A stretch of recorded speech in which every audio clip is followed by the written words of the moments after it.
ছাত্ৰ-ছাত্ৰীসকল এইটো ভিডিঅ'ত আমি ওমৰ সূত্ৰ কাক কয় এটো বুজিবলৈ চেষ্টা কৰিম পৰিবাহী এটাৰ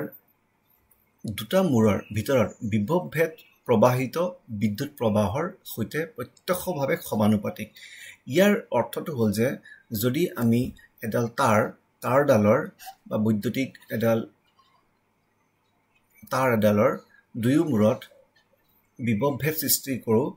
কিমান পৰিমাণৰ ইয়াত বিভৱভেদ হ'ব বা ইয়াতে বিভৱৰ অন্তৰ কিমান হ'ব এটো নিৰ্ভৰ কৰিব ইয়াৰ মাজেৰে কিমান প্ৰবাহ গৈ আছে বেছি প্ৰবাহ যদি ইয়াত প্ৰবাহিত হয় তেতিয়া এই দুটা মূৰৰ পইণ্ট নম্বৰ 1 আৰু পইণ্ট নম্বৰ 2 এই দুটা মূৰৰ মাজৰ যেটো বিভৱভেদ হেতু কিমানে বেছি হ'ব অৰ V = RI এটো ওমৰ সূত্ৰ বোলে ইয়াত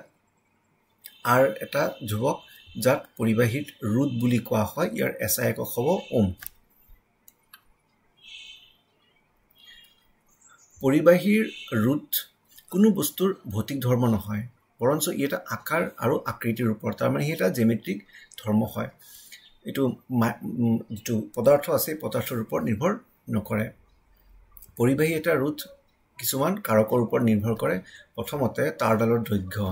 যিমান দীঘল হয় তাৰডাল সিমানে তাৰ ৰোধৰ মানটো বাঢ়িব আৰু তাৰ প্ৰস্থচ্ছেদকালি তাৰডাল যিমান মোটা তাৰ সিমানেই প্ৰস্থচ্ছেদকালি বাঢ়িব তাৰ মানে ইয়াৰ সিমানেই ৰোধৰ মানটো কমি গৈ থাকিব আৰ এলৰ লগত বা দৈৰ্ঘ্যৰ লগত প্ৰত্যক্ষভাৱে সমানুপাতিক আৰু আৰ প্ৰস্থচ্ছেদকালিৰ লগত ব্যস্তানুপাতিক হ'ব দুটা যদি আমি সংযোগ কৰিব যাওঁ আর proportional to L/A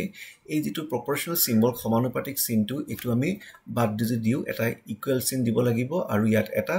ধ্ৰুৱক লগাব লাগিব R = rho L/A ইয়াতে যেটো rho আছে rho কোৱা হ'ব পৰিবাহীটোৰ ৰোধকতা ই এটা পদাৰ্থৰ ধৰ্ম ই কোনো জ্যামিতিক ধৰ্ম নহয় আৰু ভিন্ন ভিন্ন পদাৰ্থৰ কাৰণে এই rho মানটো সদায় বেলেগ বেলেগ থাকিব আৰু পৰিবাহী আকাৰ আৰু আকৃতিৰ পৰা হি নিৰ্ভৰ নকৰে